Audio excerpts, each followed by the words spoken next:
Hey everyone, I'm Ellie. This video will be about Quntis LED monitor light for PC.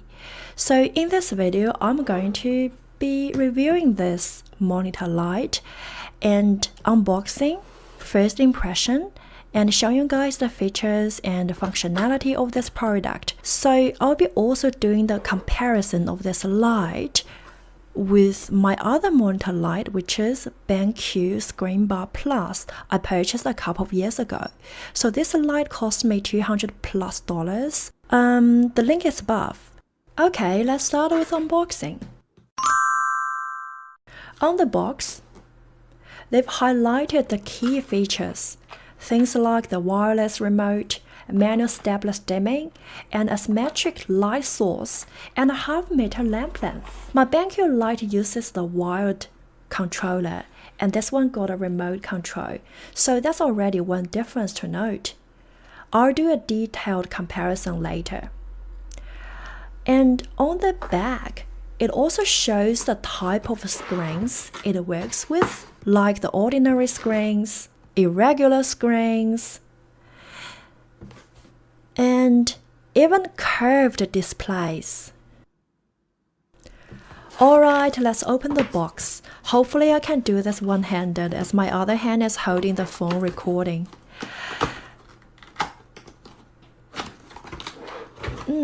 First thing inside is the instructions. Remote controlled eye protecting. And then this is a booklet introducing all the LED lamp products from Quntis. And this, I'm not totally sure yet. They look like a mounting accessories or some kind of attachable cases. And this, here is the cables. USB-A to Type-C. And we've also got two batteries, definitely for the remote. They are AAAs. Here is the remote control. It's round.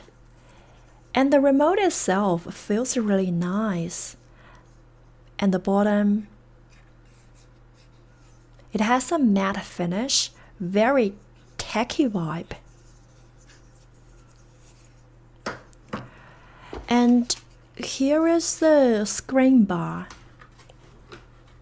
I need to be very careful with this because it's actually pretty heavy. Oops. This is a light sensor. The Type-C port is on the back. And this is an indicator light. The length is definitely longer than my BenQ screen bar. And my monitor is 27 inches, so that's something to keep in mind. That's everything in the box.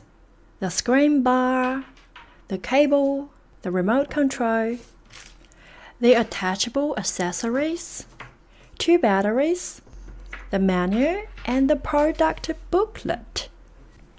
Now let's set it up. I'd like to introduce you these two attachable accessories. They are clip covers.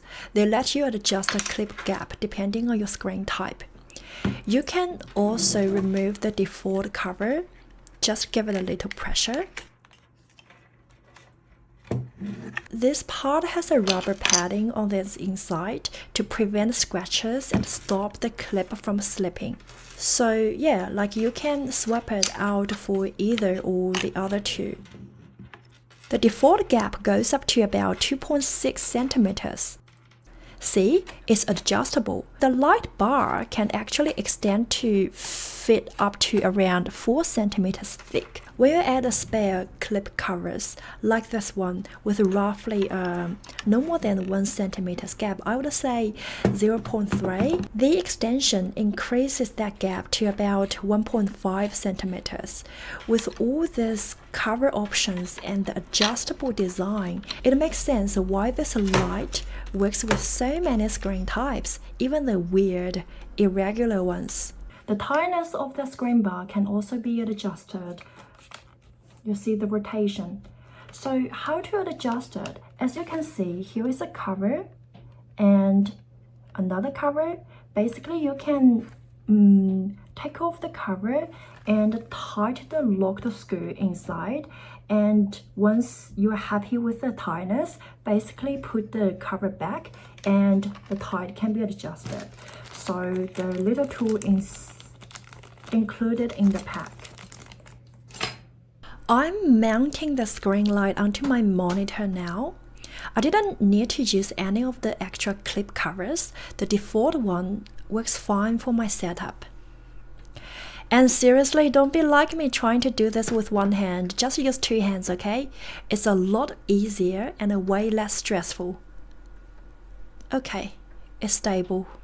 Once you plug the cable from the light into your PC, the screen bar powers on and you are good to go. This is the remote control and the battery box is at the bottom of this. So simply click this. The battery box is opened. And now let's put this AAA batteries in this battery box.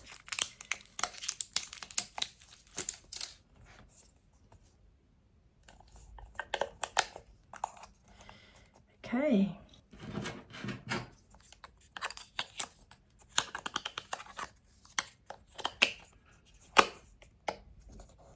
Down. Okay, the batteries are installed in this remote control, and the functionality of this is press the center point to turn on and turn off the light and rotate the housing to adjust the brightness. See? And rotate the upper cover to adjust the color of temperature. Let me show you. Turn on. Rotate this clockwise and anti-clockwise. The temperature changes. Rotate this. The brightness changes. As I mentioned in the earlier part, my baseline for comparison is the BenQ Screenbar Plus. I bought it back in 2021 and it was not cheap. It's a bit over $200. The Quntis one, on the other hand, I grabbed it from Amazon for under $100. So price-wise, it's already a very different story. In terms of the performance, I did a classic paper test to check for glare. With the BenQ, the light falls really cleanly, and the Quntis does the same. When I held a sheet of paper up against the monitor to check the light spread, well, you can actually see the difference in this video comparison. Both lights avoid that annoying screen reflection, basically the whole point of buying a screen bar in the first place. For controls, the BenQ uses a wired controller, and the Quntis one is fully wireless, looks nice on the desk, and makes the desk look cleaner. The Quntis bar is also obviously longer than the BenQ, so it covers more horizontal space. Function-wise, the BenQ controller has an auto-dimming built-in. The light adjusts itself based on your room lighting. The Quntis one also claims to have a sensor mode where you tap the controller twice to activate it. But I tried. I haven't figured it out yet. If you know how to make it work, please tell me. Anyways, that's just about it. Of course, I will go ahead and have the links to this monitor light down in the description below, in case you'd like to check those out for yourself. If you'd like to see more of my videos on gaming, on techs, and sometimes my rant, make sure to hit that subscribe button and also that bell notification button. Okay, I am Ellie, and see you in my next one.